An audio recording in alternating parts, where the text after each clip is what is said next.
Welcome back to the podcast, everyone. Today is exciting because I have my own practitioner and doctor here, Dr. Elly Michelle. How's it going today?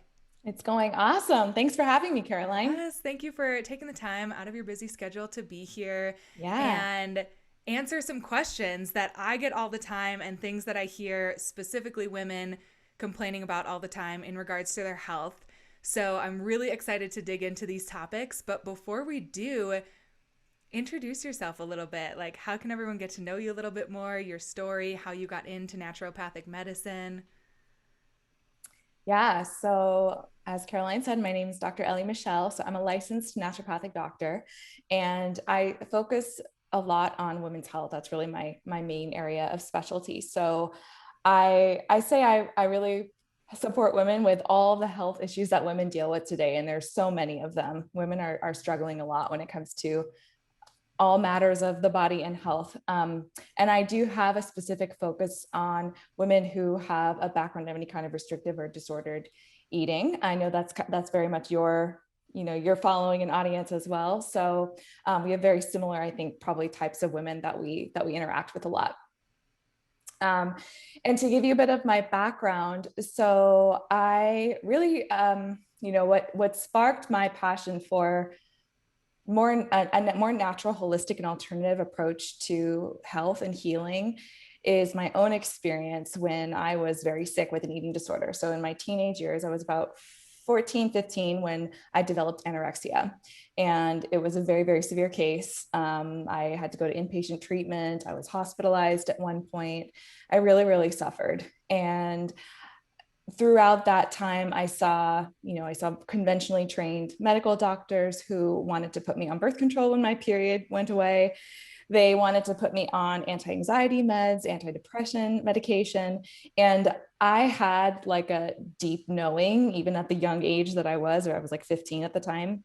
I was like, what is that going to do? You're just going to medicate me. That's not going to actually solve that's not going to address the underlying reason why I'm dealing with my life in this way. Like this is the way that I am dealing with some deeper pain and stress that I don't have the tools to cope with. Right. And so I refused all medication. They kept trying to make me take Wow. medications, and I actually refused it. Um, and and I really started to seek, I wanted to seek different options for myself. And um, at the end of the day, I had to hit rock bottom to figure out that this wasn't how I wanted to live my life. This is how I wanted to spend my precious time here on this earth. And so I started to dig my own way out, and it was seeking other things. I started learning about nutrition and learning about the body, and I just became fascinated by all of those things. And so when I did finally stabilize and I went to undergrad, I just started to fall in love with science and physiology and anatomy, and really the mind body connection. At the time, I was very involved with yoga and dance. So I was very much like learning how to connect with my body and understanding that if I wanted to do these things that I found so healing for me, I had to start fueling myself for them. I was looking at the people who I admired in dance and in yoga, and they were strong. They fueled Mm-hmm. themselves. And so I realized, I was like, if I want to be able to participate in these things, I cannot starve. I need to be able to be strong. And so that was kind of then the next stage of my own healing, when I was an undergrad. And then I just fell in love with alternative medicine. And so when I discovered naturopathic medicine, it was just like a no-brainer. I was like, this is absolutely my calling. This is what I meant to do. It allows me to combine everything I love in terms of the art of healing and the mind body connection, and learn the science behind it. So that's kind of in a nutshell. I feel like I could go on and on and on, but that's really kind of how I got into this whole world. Yeah, I love that. Yeah, and Yeah.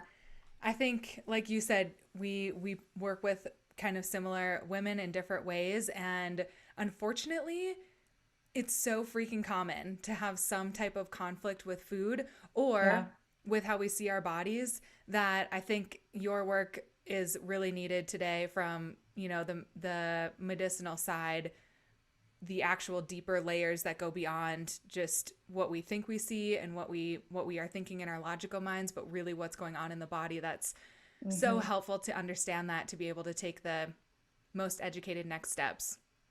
Yeah. And let me just say how hard it is to find someone with your type of experience that also is into fitness, because that is probably what Hmm. drew me to you the most. Is I have worked Oh, with cool. other naturopathic doctors and of course like western medicine doctors, and a lot of people just like don't understand Yeah. the training component. Hmm.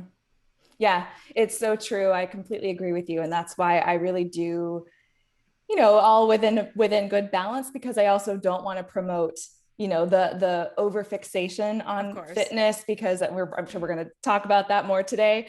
But it's still a part of health, especially for women. It's not recognized and acknowledged enough. I'm sure you would agree with that, especially for longevity and setting us up for healthy aging and menopause. These are things that we can do to protect our metabolism and build muscle. So I think it's Yes. very, very important, while also being able to like relax and enjoy life and not stress so much about the actual physical appearance, and really focus on how this is promoting our long-term health. That's really what I'm very big on that. Yes, yes, Yeah. love that. So diving Mm-hmm. in to the health topics I want to cover today, let's start with the thing that I hear almost everyone complain about at some time I work with them, which is bloating. So if you could, talk a little bit about bloating, talk about why gut health is so important, maybe to Yeah. get us into this topic. Yeah, absolutely. I agree with you that bloating is such a common concern. I hear it so often Yeah. too. And, I think honestly, it's such a big problem because I think so many women don't understand how important their metabolic health is to their digestive health. And it's so common, not just women who have a fitness background. All women, I think, even no matter what kind of exercise they're involved in, I think a lot of women don't understand how much energy we actually need to give our bodies for optimal health. And our digestive system is part of our metabolism. It's just going to, so our metabolism, excuse me, is essentially a sum of all the biochemical processes that are occurring in the body. And our digestive processes are something that's happening, all throughout the day. And if things are starting to slow down, digestion is going to start to slow down as well. So um, if the digestion slows down, we're going to start having more digestive symptoms like bloating, like constipation. And then that's going to actually lead to microbiome imbalances. So the reason it's so important, I just touched on one of them, is for metabolism, is for metabolic health. We have to have healthy metabolism in order to have healthy digestion. And everything starts in the gut. I'm sure some of the listeners have heard that saying before, health starts in the gut. And that's because it's really the gateway for all of the nutrients and energy that we take in that our body needs in order to run the metabolism, right? Everything runs on energy and vitamins, minerals, antioxidants, amino acids, which are micronutrients. So everything that we're consuming in the form of food, it has to be processed by the digestive system in order for the body to actually be able to utilize it. So if there's anything out of balance in the digestive tract, it's going to impact what the body does with the fuel that we take in. Yeah, and I guess it's probably important to distinguish too the difference between having some food in your belly and bloating, right? Which I Yeah. know I've had clients in the past where they're like, my waist measurement is always up in the evening. And I'm like, that's because you're eating food, right? Like it is very normal for food to sit in our gut area for some time, right? And there's a big difference between that and the like distended belly, lots of discomfort, like Mm-hmm. painful feeling, right? Right, exactly. Yeah, I think that again, if a woman has a background of under eating and restricted eating, it's a little bit different when you start fueling properly and you actually have more food around in your stomach. And sometimes you will be bloated just because your body's learning how to process that food again when it has not had very much energy for a prolonged amount of time. And so, do you think the primary or one of the primary drivers, kind of just in your opinion or in your experience with the clients that you work with, of bloating being such a common concern these days, is it mostly or potentially driven by a lot of under eating, or would it be other factors as well? There are definitely other factors. So yes, that is definitely a big one to keep in mind. But Mm-hmm. I think stress is the other biggest reason, Yeah. because I think so many people are living in a chronic state of stress. So in more medical terminology, we call it the sympathetic nervous system, because our nervous system has two different branches. Your parasympathetic, which is also known as the rest and digest branch of your nervous system. And then we also have the sympathetic, which is also known as the fight or flight response. So most people, not just women, most people are living in the sympathetic nervous system mode all the time, because the nature of our life these days is just very stressful. I mean, number one, the world is just in a state of breakdown. Yeah. So that's stressful for everyone, and we're all living in that. So we have to learn how to find our, inner peace when everything around us is chaotic. That's one thing. Then we have to think about our jobs and the different like demands that we have from day to day, how much sleep we've gotten, any other kinds of, relationship stress, financial stress. Then we have the stress that we are very much in control over based on how we're fueling our bodies and how much we're exercising, because the body doesn't know the difference between a physical stress like exercise or an infection that can also be like a physical stress, or A work deadline. right, exactly, like Yeah. a very very environmental, something that's happening like in the space around you, Yeah. or like you get in a fight with someone, or you're driving in traffic. Oh my gosh, when I was living in Southern California, driving in traffic really contributed to my total stress burden. I could feel it, like I could feel the cortisol just coursing through me if I was in the car. So yeah, that's something, if you have a commute every day, that's something that's going to add to your stress load. But yeah, so your body is going to respond exactly the same. So if you think about, you really take an honest look at all the different things happening from the time you wake up in the morning to the time you go to bed, and how much that's contributing to your stress load. And then when you eat, if you're still kind of in that mode, you're not going to digest your food as well. You have to be in the rest and digest. That's why it's called Mm-hmm. that, because you need to be in the parasympathetic mode of your nervous system in order to optimally break down and absorb the nutrients from your food and then assimilate them, meaning, what are your cells able to take in those nutrients and then utilize them in your metabolic processes.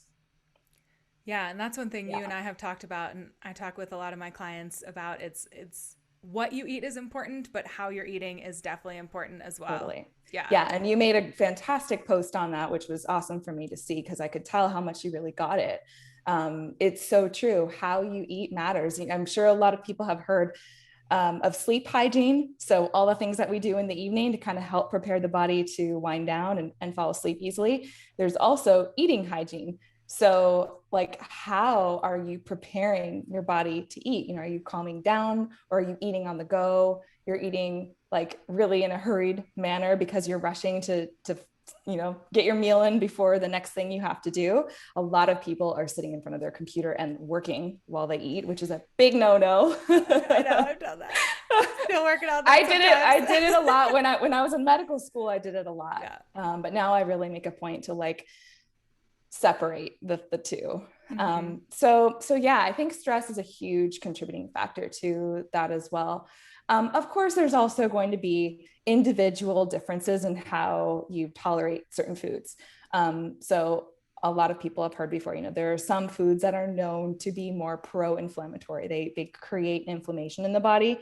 And sometimes that's just the nature of the individual, because some people can tolerate certain foods without any issues at all. And some people are much more sensitive. So there can be sort of a learning process of figuring out, okay, what really works for my body and what's conducive to my health and healing, and what's creating an obstacle for it. Mm-hmm. And real quick, can you just kind of define inflammation? Because that's a word that I think is Mm, used a lot, or I guess specifically in terms of maybe gut yeah. health in this instance. Yeah. So inflammation is an immune response. So whenever I or anyone else says that word inflammation, what they really mean is that you're activating certain immune cells that sense a problem. That's kind of a short term. Okay. I don't have a scientific definition. I No, should no, no, look that up though, so that's I really can, helpful because yeah, for a while, I back in the day when I was really studying a lot more about health, was that word was used so much, and I'm like, okay, but yeah, what is actually happening? But it's helpful, I think, if you kind of picture your body basically thinks there, like you said, your body thinks there's a problem, and it's going to react as if there's a problem. Mm-hmm. And you're not going to feel really energized, really Right. healthy, really fit, really active if your body is always thinking that there is a threat Mhm. internally. Yeah, exactly. And that's why chronic stress creates an environment of inflammation, because chronic stress, our body is in fight or flight mode. It feels a threat. And that's actually, we're supposed to be able to have that kind of response. That's a very like necessary thing for all living things. But if it's happening for, a very, very long time, that's not good. So that's Mm-hmm. what's going to create inflammation. Short term, like when you work out, if you go and you do a hard workout, you're creating acute inflammation. Like you're creating a stress, you're creating inflammation, but your body should be able to recover. That's what we talk about, recovery from workouts. We need to let the inflammation calm down sufficiently before you go and create more inflammation. So if people are overtraining, that's what overtraining is. You're Yeah. chronically inflamed because you're not recovering properly. Mm-hmm. And then if someone is going down the route of gut health, like they're like, okay, I do think this is a problem for me. I think I might be reacting to different foods, or I have X, Y, and Z, maybe like bowel movement or other negative symptom issue.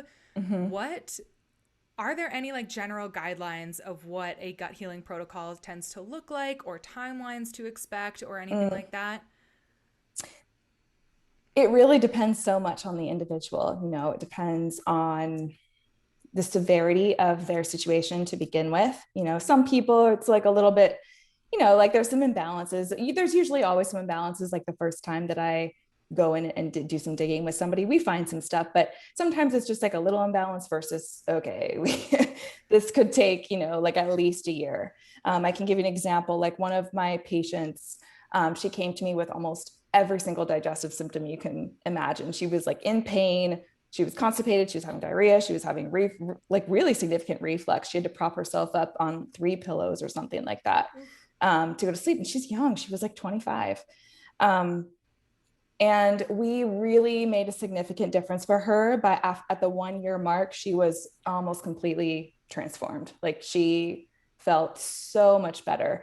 And we're still working, we're still working optimizing, but she's stable now. And she feels overall so much better, as opposed to, she was like a mess when I first started with her. So that's just one example. Gut health, it takes a while. Yeah. I won't sugarcoat it. It really does take a while, because usually there are things that, often I think that people have, something maybe in the last several years or last 3 to 5 years that they can really see this probably contributed to the current state of their gut health. But often there was something going on even before that. So it just takes a long time. The internal aspect of healing can be, it's slow healing. That's why I think everyone has been fooled that there's this concept of the quick fix, and Mm-hmm. there's no such thing. So we really have to kind of retrain the brain to understand that no, healing does not look like it's just you take a pill and it goes Yeah. away. That's a product of the allopathic medical model, which it's great for saving lives. It's great if you're in a car accident or some kind of intense situation where you have a crazy injury. But for most of the problems that women are dealing with over many years, it's not helpful for that. Yeah. Yeah. So I don't know if that really answered your question. It varies. Um, what does a typical gut healing protocol look like? Again, it varies. But often it is really working on food hygiene. That's very much like on a foundational level: food hygiene, eating hygiene, the state that you're in while you're eating. And then, as I do a stool test. So it is looking at the balance of the microbes in your gut and seeing how can we support rebalancing everything, looking at the state of inflammation in the gut, identifying if there's any intestinal hyperpermeability. So that's what most people know as leaky gut. We definitely want to heal that, because we want to make sure that whatever food you're eating, any supplements you're taking, we want to make sure they're staying in the gut and nothing is leaking out. So yeah, that's kind of the basics that I Yeah. look for. I think that's super helpful. Yeah, that GI map stool test was really cool, the data we got Yeah. back, but I never want to do that again. That was like so up close and personal with your own poop. It was like, thank goodness we got a lot of data. 'Cause, yeah, Yes. but helpful test for sure. Definitely. And you did Yes. mention magic pill, which made me want to ask an additional question on gut health with probiotics. Hmm. Is are people who sell probiotics just really great at marketing, or like that seems to be everyone's first like, oh, I'm having Right. slight digestive issues, I better buy this probiotic. Meanwhile, there are a million different kinds. So like what is Yeah. even the let's just talk probiotics a little bit. Help us out. Yeah, that's a great question. I'm actually really, really happy that you brought that up. Yeah, I think a lot of people, again, they think it's probiotics are the magic pill, it's the quick fix. And like I said, that doesn't exist. There's no such thing. And so um, just taking a probiotic, it really, it's not very efficient because you're not actually doing the work to figure out, well, do you actually need that probiotic? A lot of people have digestive issues, not because they don't have enough probiotics.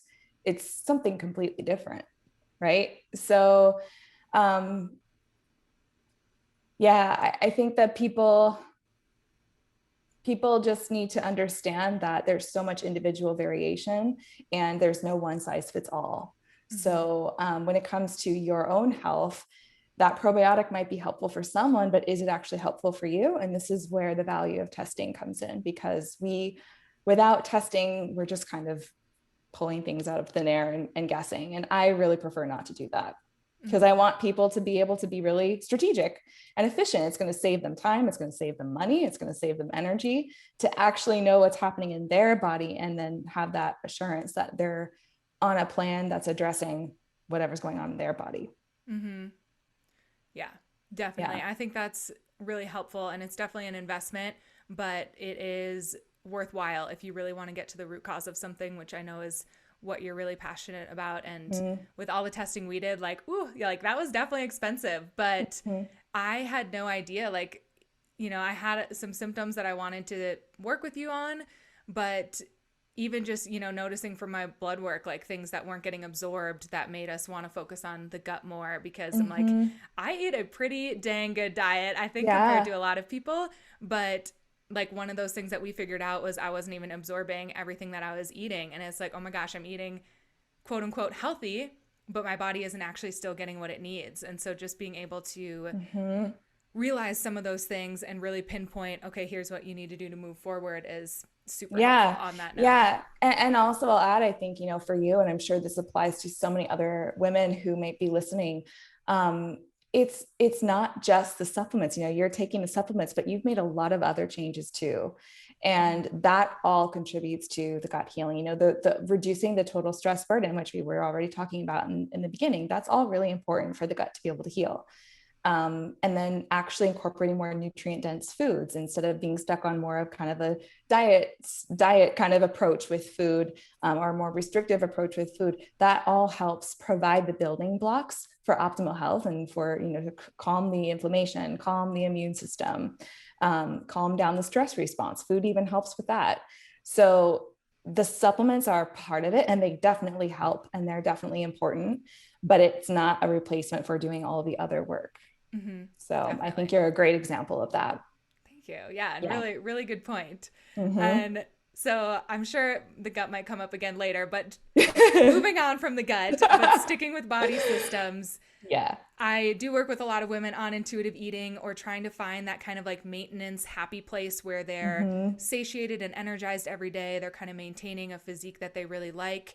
And one thing we're also looking for during that time is, depending on the person's age, either like really easy periods or an easy transition into menopause. Mm-hmm. So I kind of want to talk period health. Like, how is our period a reflection of our health? And then maybe we can get into healthy periods versus like healthy menopause.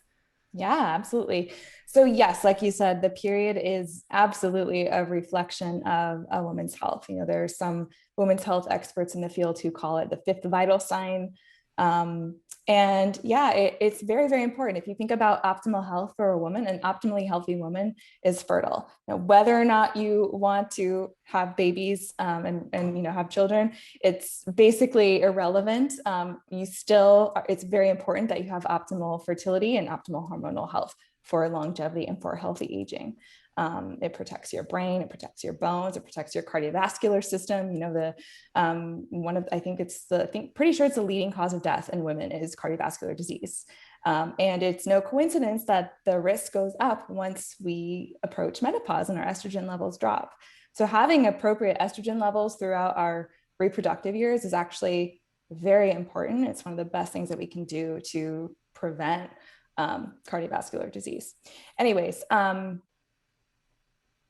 so you asked, can you repeat the question? It was, what are I some of guess the best just, ways? yeah, if we want to dig into kind of those women who are actively cycling right now, like what are some of the best ways or tips to have just like an easy period where there's Yeah. not a lot of PMS, which maybe we can speak on to, like what is healthy, what is, maybe common but not great that we see a lot. Yeah. Yeah. So it's a lot of the things that we've already touched on. I think coping with stress, having healthy coping mechanisms to be able to be resilient to the stress in your life, because we all have it, we can't just make it disappear, but we can be really mindful of where is our stress coming from and what can we control, because there are things that we're in control of, whether or not we want to admit it. And so that's one of my top recommendations for all women, especially if you're having, symptoms related to your period. Really take an honest look at that, because it's very often related to our lifestyle and the stressors that are coming from our lifestyle. And then, of course, nutrition and exercise is a huge component of that as well.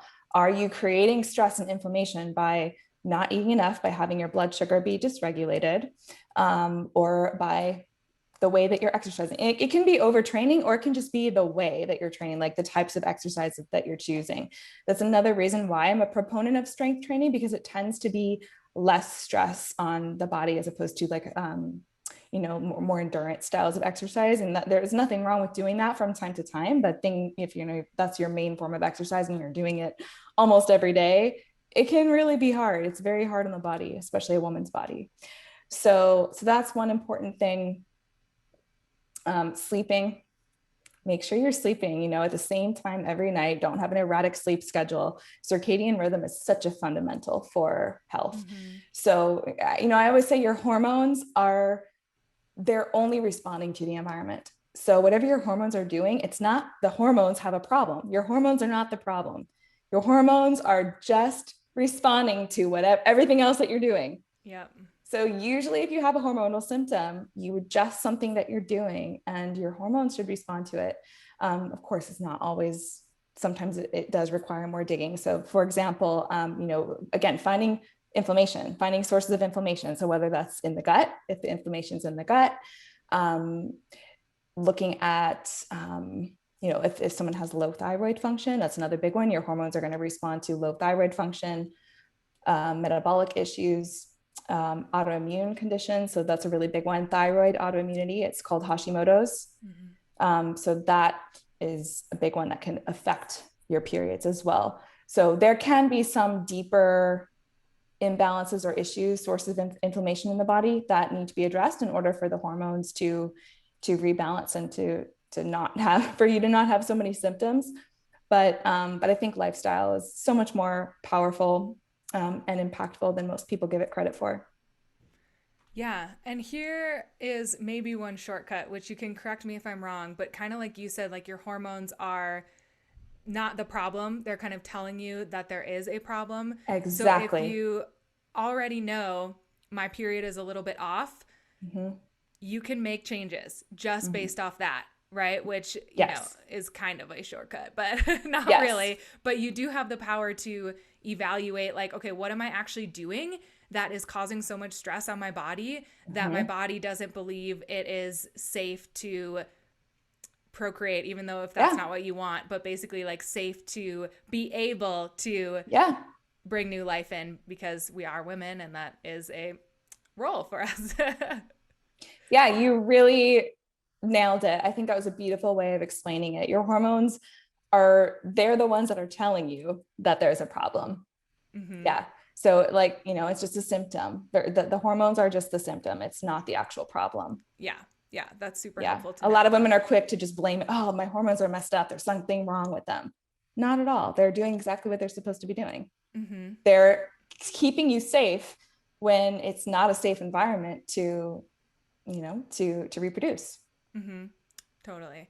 And Mm-hmm. then, kind of on the flip side of that, if a woman is approaching menopause, I guess maybe we should just talk menopause a little bit, because I know there are a lot Sure. of concerns with women, like I'm going to gain weight, or what's going to happen, or I Yeah. am having negative symptoms, like I feel like my body fat is stubborn, in air quotes, things like that. Can you Mm-hmm. can you talk about that a little bit? Yes.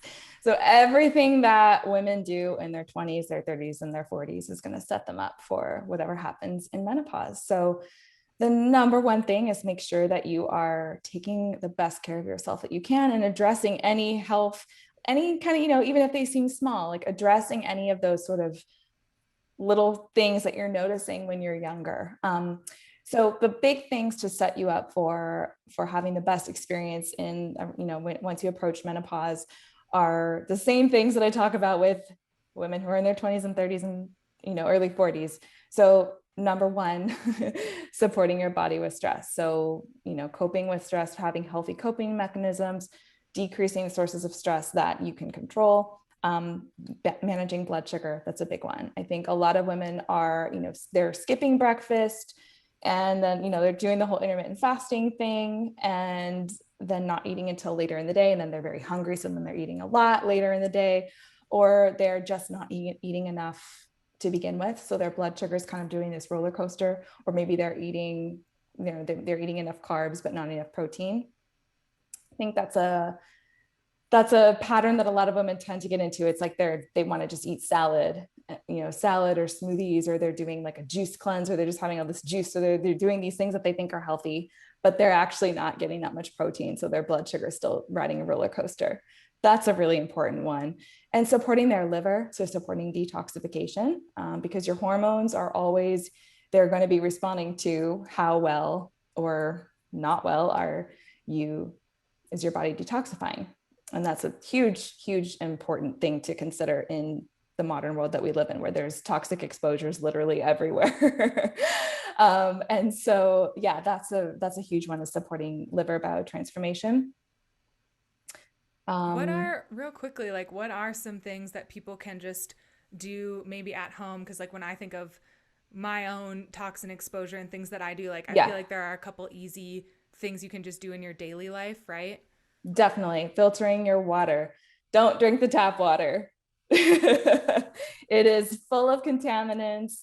Yeah, I definitely recommend everyone should have a really good quality water filter, either installing a water filter in their own plumbing, or having spring water. You can do a delivery service where it's just delivered to your door. So there's a lot of options for that.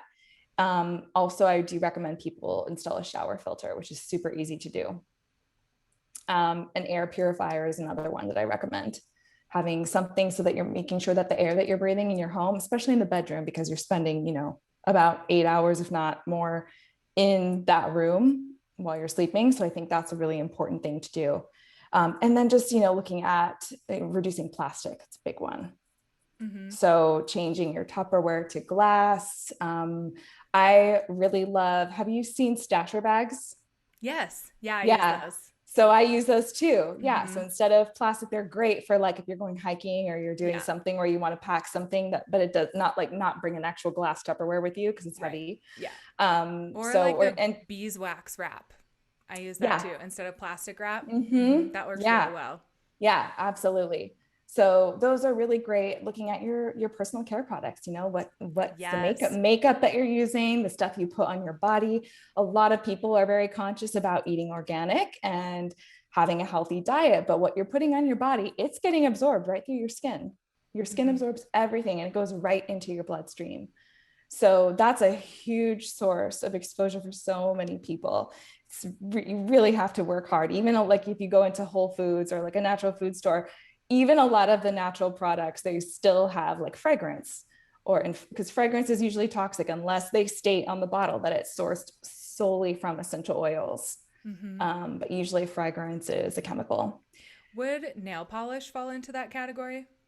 Yes. This is a tough one because I'm still girly, you know, I still like doing things. So I personally I don't do it all the time. You know, I try to just do it, you know, every once in a while I treat myself. But when I do, I found a salon in my area that they use, I think it's called Zoya. Have you seen that one before? Zoya. There are a And lot of natural nail polishes out there yeah, now. Yeah. yeah. So I'm still, you know, they usually all still have a pretty strong smell to them. Yeah. Anytime you can really smell something, that usually means it's not great. You know, I even think about it like if I'm outside and a car drives by and I can get a huge whiff of the exhaust, I'm like, oh, great. Yeah. Yeah. Those are all even when you go and pump gas and you get a huge whiff of the gas, you're getting exposed to chemicals Mm-hmm. that are going to contribute to your toxic load. Mm-hmm. So yes, nail polish is definitely something to keep in mind. I recommend, you know, if you're going to use it, go out of your way to find a more natural brand for Yeah. sure. Mm-hmm. Yeah. Those are all really good tips. And this hopefully doesn't like scare anyone. It's just like a little bit more awareness into those little Yeah. things you do every day that can have a big impact. And like I've heard you talk about before, your body is always detoxing. Mm-hmm. So these are just little things you can do to support that process. It doesn't mean you have to do Exactly. like some crazy charcoal cleanse or whatever. Like your body's already working on detoxing you all the time. Well said. I totally agree. And then eating organic, that's important too. Yes. Yep. Yep. Yeah. Most Especially people with have heard meats. that Yeah. before. Yeah. Yep. Yeah. So I guess with hormone health for women, then kind of summarizing it, it's very similar to gut health almost. You know, noticing Yeah. what foods your body responds to really well, Mm-hmm. decreasing stress, which for everyone listening, like obviously the name of this podcast, you know, we're going to talk about a little bit of woo woo and mindset and manifestation. And, you know, stress, like we have talked about that on and on and on in this podcast. So just, I guess I want to reiterate finding those mindfulness or stress relieving practices that work for you that can be in Mm-hmm. your toolbox is so important. And it doesn't have to be like anyone else's mindfulness routine. It can be just like whatever works for you as an individual. Would you agree? Yeah, I definitely agree. I think everyone's unique in that way. You know, like for example, I know for you too, you love dancing. And you know, it's a workout thing, but it's something that probably brings you so much joy. And Yeah. joy is the best anti-stress medicine. So, you know, I really believe all women need to prioritize the things that actually make them feel joyful. And most women are not doing that. And honestly, in my experience, you know, this is why I probably sound like a broken record talking about stress all the time, but I've worked with a lot of women at this point. It's really the number one thing I think that holds them back from experiencing the level of health that they're really after, and the goals that they tell me they want, but they keep getting in their own way because we think that we're supposed to, you know, live a certain way, and that, you know, we're supposed to work really hard and we're supposed to do all these things that society wants us to do. And then we completely abandon what actually totally lights us up. And I think it's hard on women's bodies. We need that stuff. So I think, you know, I love that you love dancing. I love dancing too. I love nature. It's a huge anti-stress relief for me. I focus a lot on sleep for that reason too, because I think sleep is the number one anti-inflammatory medicine. That's So powerful. Yeah. yeah, it's super powerful. So yeah, it's huge. Yeah, and I on this mindset piece too, I think it's important to really think about, you know, how this is a hard thing for people to think about, but like how you are blocking your own success Yeah. in your health journey, because this was something that was really hard for me to wrap my head around working with you. And that is why I also always recommend with working with someone else, because we often have a really hard time looking at ourselves in that very like honest, vulnerable way. And I have learned a lot this year on how I have been blocking my own success in my health, whether it's following rules about eating low fat, like I should really eat low fat, or I should train 4 days a week. Like if I lift less than 4 days a week, I will lose all my muscle. You know, these are even crazy thoughts that go through my head, even though I know that it's not true. Mm-hmm. So, and allowing myself to really feel joy more often. Like I really like that you brought that up, because that is something I've realized more recently. Like I have had to work through a lot of feelings of worthiness and deservingness that I think were really blocking a lot of my own healing and how I wanted my even physique to look, because I was like, am I worthy of eating what I want and being really healthy and having a body that I love? And that was a really hard thing for me to work through, but like, I am, just because I'm alive means that I am worthy of those things. So I really like that you bring in the mindset piece as well to your work. I have goosebumps. What you said is it's so powerful what you said, really. I mean, I acknowledge you so much for the work that you've done. I think you're such a powerful example for so many women. Like, I really wish that more women could get what you've gotten in really not that much time. Like, you really Feels got like it. forever, but okay. I know you got it really quickly. It's things that I think takes years for most people. I mean, it took years for me. Absolutely.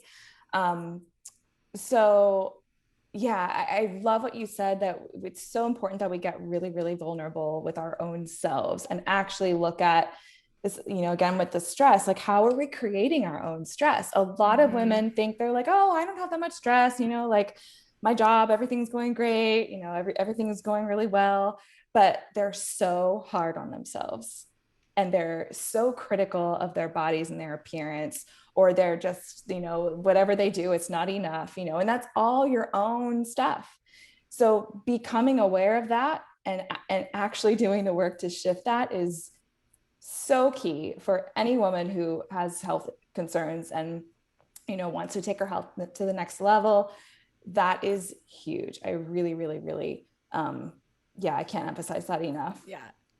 Get real with your inner dialogue and actually learn how to speak to yourself in a loving way. You have to think about, you have to look at how the conversations that you're having internally with your own self or with your body, and then change it to, how would you speak to yourself if you were speaking to your daughter, right? You wouldn't say the majority of that stuff. Yep. You have to speak to yourself like you're someone that you love. Yeah. Very true. Very true. And kind of on this note of, dieting and metabolic health that we've touched on, one of the changes you recommended to me lately was eating, higher fat, which obviously we all know we need sufficient dietary fat for, hormone health, which we can dig into, but also more animal protein, high quality animal protein, I should emphasize, more saturated fats. And I've really loved that change in my diet. It was definitely an adjustment period, because it is kind of weird to switch from, I was very much high carb, low fat in the past. So, but I've thoroughly enjoyed changing how I eat in that regard. So can you talk a little bit more about high quality animal protein, the role of saturated fat, and maybe touch on cholesterol too a little bit? Yeah, absolutely. So cholesterol is the building block of our sex hormones. So estrogen, progesterone, testosterone, they're all made from cholesterol. So we absolutely need it. It's not something that we should be, concerned with or restricting. We have to have it for optimal hormonal health. It's also something that our body is going to make regardless of if we're eating it or not. So a lot of people will find, especially when people become a bit older and they're screening for cardiovascular disease and they're testing cholesterol levels, and the people might be on a super low fat diet. They don't eat, they've cut out all saturated fat and their cholesterol is still high. Well, why is that happening? How do you explain that?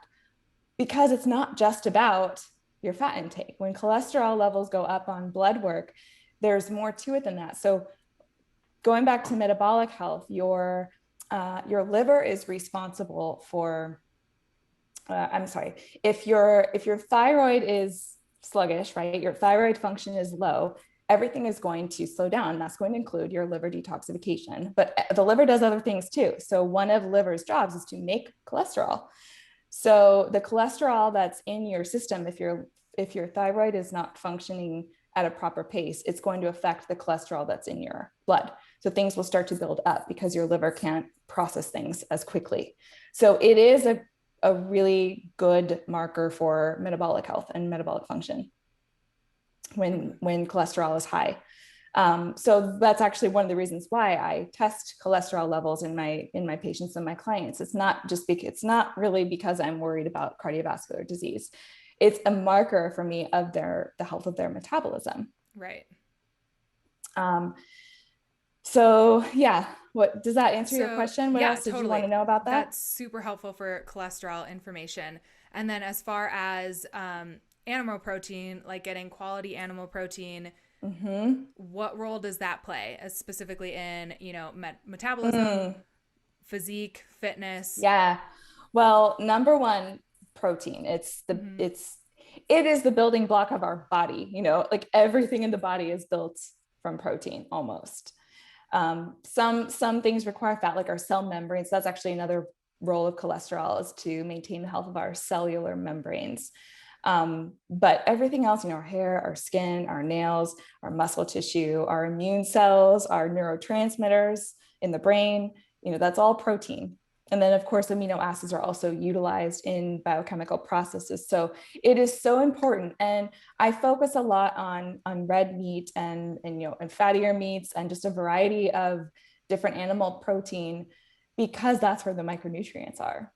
And like I said earlier, our body is running on biochemistry that requires micronutrients. So if we become micronutrient deficient because we're eating a very plain, we're just eating like chicken breast every day, we're not getting those micronutrients to maintain a healthy metabolism. So, especially if you're an active person, or if you're very stressed, if you have high stress levels, you need that extra support to kind of counteract or serve as a buffer for stress and inflammation.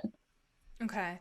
So, Yeah. what would you say to someone from your background in, functional health that is afraid to eat higher fat, or afraid to maybe even eat more protein of different kinds because they're worried about their outward physique changes? Mm.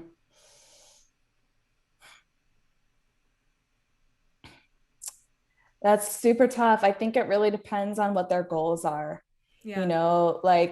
If someone tells me, I have horrible periods, my periods are super painful, my mood is in the tank, like, or I'm super irritable or anxious or depressed in the, leading up to my period, I have no energy, my sleep is crap, but I want to have this level of leanness, then I'm like, okay, well, you're going to have to pick, because you're going to have to change the way that you're feeling yourself if you want to address some of these other things, like your hormones, like your sleep, like your mood, like your energy. All of those things are much, they're more important markers of health, in my opinion, than your body composition and the way that you look. Body composition is a very important component for health. When you look at the general American population, who's, in general, there's a lot of obesity and diabetes and, a lot of that side of things, but we're not talking to people who are in that world, right? Like Right. the women that we're talking to are very different. So yes, body composition matters, but as women, for optimal health, like I said before, optimal health means optimal fertility. We actually need to have a body fat percentage of, I think it's between like 22 and 28% is like the optimal body fat percentage for a woman who wants to become pregnant. Again, I know not every woman wants to become pregnant, but that is still a good reference point just for hormonal health. So when we start to get too low of body fat percentage, things are going to start to change, because it's not optimal for our health, and that's going to Mm-hmm. cause, it's going to start to lead to some dysfunction. So it really just depends on, what their goals are, and how badly do they want to address the other things that they're concerned about. Something's going to Mm-hmm. have to give. Right. Right. I think that's a good way to put it. I mean, every choice you make has trade offs. Like, I spent a lot of time competing and being super duper Mm-hmm. lean, and that came with a lot of trade offs. I think I had Yeah. like maybe 4 periods in like 2 years, and Mm-hmm. also binge eating and all kinds of other Right. downstream effects that were going on. So I think I have found a place, like just speaking from personal experience, that I'm really happy with my physique, and my body is healing in ways that I want it to. But it has been almost a year since Mm-hmm. my last competition. So Mm-hmm. that can kind of, I think, coming back to our there's no magic pill, I think your body which I would love to hear your opinion on this too in your practice, but I do believe that your body can kind of find a new happy place. It might not be with that shredded six pack that you really want, but I do believe you can still maintain a very like healthy, athletic, maybe we could say physique as a woman Totally. while still having a regular period, feeling satiated, you know, not feeling the desire to overeat, things like that. Have you kind of seen that in your practice too? 100% yes. I absolutely think, you know, I personally, even myself, like I really value being able to work out and being fit. I love that. You know, it's fun for me. I enjoy it. It actually makes me feel really healthy. And I think it adds so much to my quality of life. But I've learned how to do it in a way that's balanced for me and doesn't compromise my hormonal health. So yes, I totally think that it's possible. But it's just, you have to let go of, you know, the way you think it's supposed to look and really let your body guide you. I think that I think a lot of women, it's important to just sort of surrender to their body instead of micromanaging them all the time. And when you can do that from a loving place, your body is going to take care of you.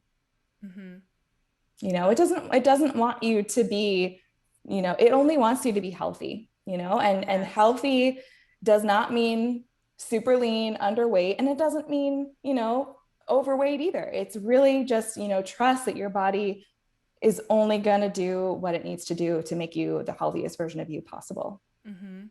And I think try to be okay and surrender to some of the ebbs and flows if you are on a healing journey, because those things do, you know, I certainly had times in the past year where I was above where I wanted to be, probably a little below where I wanted to be. So it takes kind of practice to rebuild that connection of trust in your body and to relearn almost these things that we've forgotten when we get really immersed in the fitness space. Yeah. You know, there's so much. I've never personally, you know, competed or gone that deep into the fitness world in the way that you have and a lot of your clients have.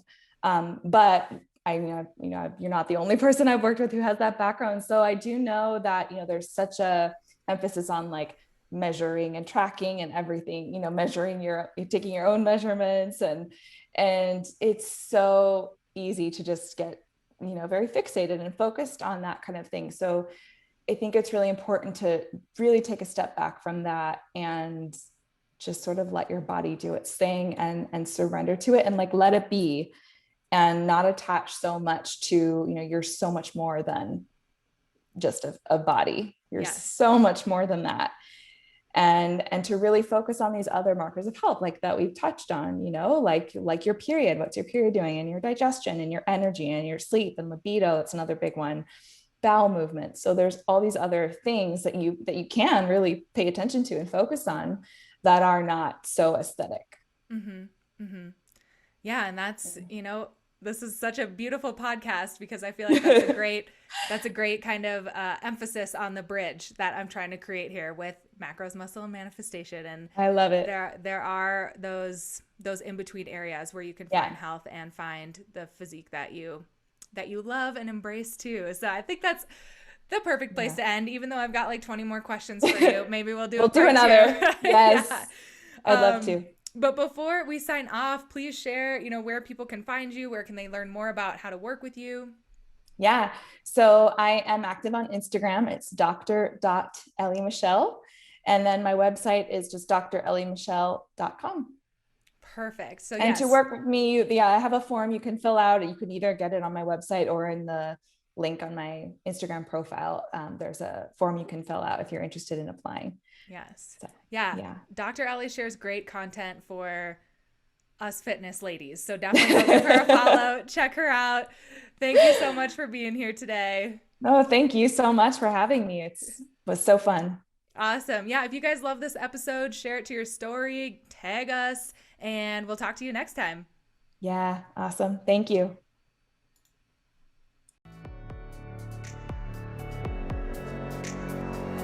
Do you feel energized and refreshed now?